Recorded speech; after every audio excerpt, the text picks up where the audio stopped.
Do you have a congenitally large rib cage or a rare chest wall deformity like pectus carinatum? For 95% of you, that answer is no. So that may be leaving a lot of you wondering, where's that rib flare coming from? The answer may be more simple than you think. So in today's video, I'm going to go over the #1 cause of your rib flare, and then I'm going to give you a beginner exercise so you can start correcting this issue. And if you stick around to the end, I have an advanced exercise that's really going to help a majority of you fix this rib flare position.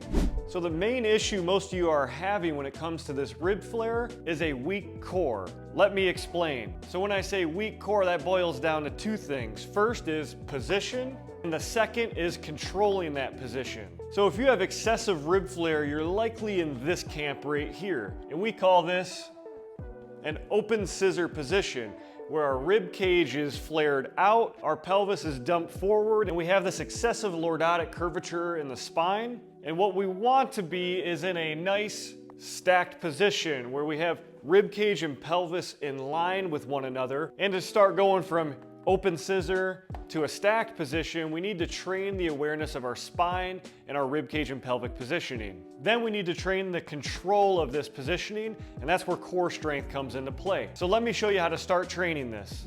For our beginner level exercise, we're gonna start lying on our back, and the first thing you're gonna do is bend both knees, and then from here you're gonna breathe out as you try to flatten your back against the ground. From there, that's gonna put us in that nice stacked position where ribcage and pelvis are in a parallel position. And from here, we're just gonna hold an isometric contraction where I'm actively breathing out so my abs are tight here while I'm smashing my back into the ground. And we're gonna hold this for a good 10 to 15 seconds. And this will give you a good baseline on how strong your core is at controlling that position. So if just holding this, you're starting to shake a lot or you're already starting to flare again, then you know you have a lot of core strength that you can add. But if this is too easy, to take this up to the next level, you're gonna go arms out in front. Again, breathing out, stacked position, flat back against the ground. And then from there, we're gonna slowly reach overhead without breaking that plane. So for a lot of you, you might only be able to get to about here before you feel like you're wanting to arch through the spine, which is normal if you don't train this.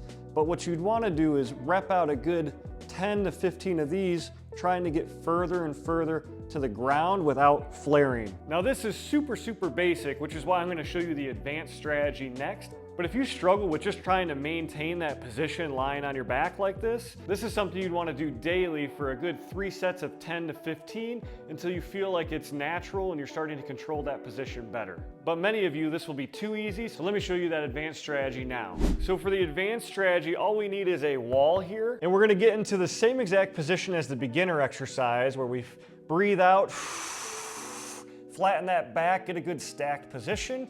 But from here, we're gonna go overhead. We're gonna push into the wall with about 20 to 30% of our max effort while we bring our legs up in this 90-90 position. So for some of you, just holding this, you're probably shaking already. This might be as much as you can do in holding this for time. But for our advanced people, what we'd wanna do here is slowly tap one heel at a time.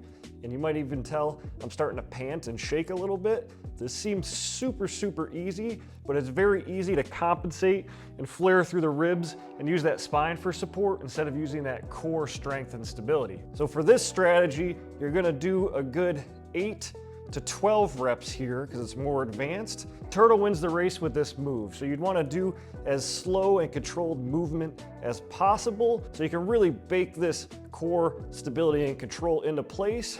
Whew. And just after doing a good 4 on each side, I'm already sweating and feeling smoked here.